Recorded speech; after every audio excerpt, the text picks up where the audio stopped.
नमस्कार। गीता के मनोविज्ञान में आपका स्वागत। आज हम गीता के 7वें अध्याय का मनोवैज्ञानिक विश्लेषण करेंगे। गीता का यह अध्याय ज्ञान विज्ञान युग के नाम से जाना जाता है। इसमें भगवान अर्जुन को समझाना चाहते हैं कि समभाव में स्थित होने पर सभी समस्याओं से आजादी पा सकते हैं। समभाव का अर्थ है कि सब में वही परमात्मा को समझना, अर्थात सही, गलत, हार और जीत सब में परमात्मा की इच्छा को समझना और सबका उत्तरदायी परमेश्वर को देना, यानी अपनी चेतना को परमात्मा की चेतना बना देना या अपने द्वारा किए गए कार्य को परमात्मा को सौंप देना। इसको समझाते हुए भगवान अर्जुन को कहते हैं, पृथ्वी, अग्नि, जल, वायु, आकाश, मन, बुद्धि और अहंकार भी इस प्रकार यह 8 से विभाजित मेरी प्रकृति है। यह 8 प्रकार के भेदों वाली तो अपरा अर्थात मेरी जड़ प्रकृति है।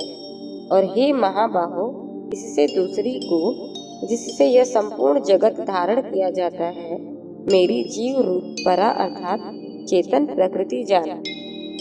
अर्थात जड़ प्रकृति और चेतन प्रकृति में ही ये पूरा जगत समाहित है, यानी सजीव और निर्जीव। यहाँ सजीव का अर्थ मूल चेतना से है, जिससे हमारा व्यक्तित्व प्रभावित होना चाहिए, और निर्जीव का अर्थ ऐसी चीजों से है जिसका हमारे अस्तित्व से कोई खास मतलब नहीं है, यानी जिससे हमारा प्रत्यक्ष मतलब है, जो हमारी संतुष्टि का कारण है, जिससे हमें खुशी और आनंद मिलता है और जो नष्ट नहीं होता है, वो सजीव है।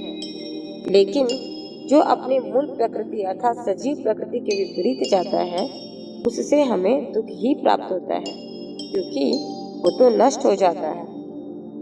यानी इस अध्याय का मूल उद्देश्य है कि हम हमारे जीवन के हर पहलू को समझें, जो हमारे प्रगति में सहायक है, वो सजीव है।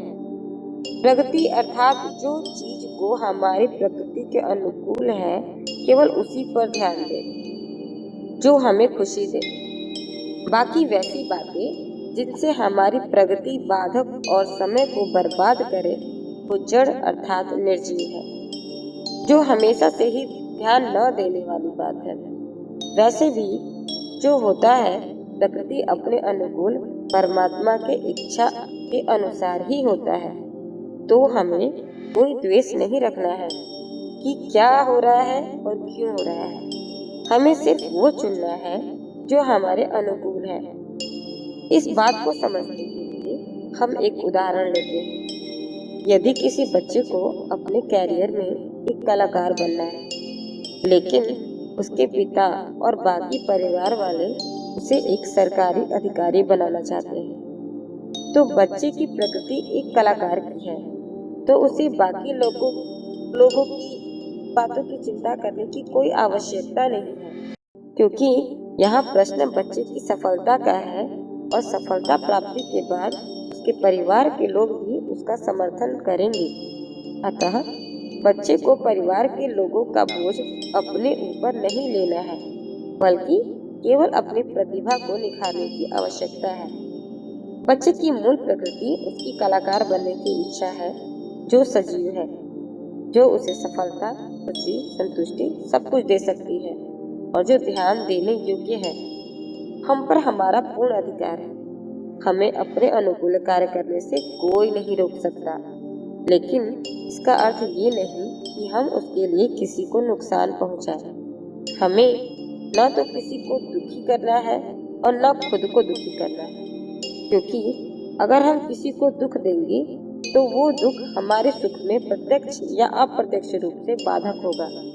अर्थात हमें सावधानी से और बिल्कुल प्राकृतिक रूप से खुद को खुश रखना है। अपने मार्ग की बाधाओं को हमारी प्रगति में सहायक मानकर उससे संघर्ष करके आगे बढ़ना चाहिए।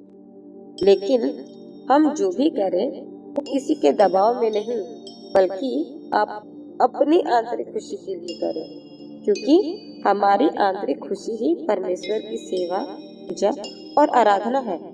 इसलिए भगवान अर्जुन को उसकी प्रकृति की अनुकूल युद्ध की प्रेरणा देते हैं, क्योंकि युद्ध न करने पर वो खुद ही विशाल दुख में घिर जाएगा। खुद को किसी कारण दुख पहुंचाना पाप होता है, क्योंकि हमारे भीतर परमात्मा और उसकी इच्छा के विरुद्ध जाना पाप ही है। गीता को समझना बहुत ही जटिल हो जाता है, क्योंकि जो भी गीता पढ़ता है वो उसे खुद के अनुकूल ही समझता है। यदि कोई आलसी को ये बात कहे तो अपनी मूल प्रकृति को आलस को बताकर कार्य करने को अपने दुख का कारण कहेगा। यदि उसके आलस के परिणाम से वो किसी के दुख का कारण बनता है तो उसका आलस करना पाप है, क्योंकि किसी के दुख का कारण बनने से वो खुद के लिए भी दुख और परेशानी का कारण बनकर अपनी चेतना को दुखी करेगा। गीता हमें समय और प्रकृति के अनुकूल कार्य करने की बात समझाती है, जो चेतन है। इसके अलावा जो भी हम बहाने बनाते हैं वो जड़ अर्थात निर्जीव ही है। यह संसार जड़ और चेतन से ही बना है, तो हम किसी भी बात से बच नहीं सकते, क्योंकि जो घटित होना है वो तो होगा ही। यानी कभी हमें डर, दुख, मान और अपमान जैसे परिस्थितियों का सामना करना पड़ेगा, लेकिन हमें इनसे रुकना नहीं, क्योंकि ये जड़ है जो हमेशा एक समान नहीं रहेगा। परिस्थिति बदलने पर ये सब बदल जाते हैं, अतः इससे प्रभावित होने की आवश्यकता नहीं है। गीता के 7वें अध्याय में बस इतना ही। तब तक के लिए धन्यवाद।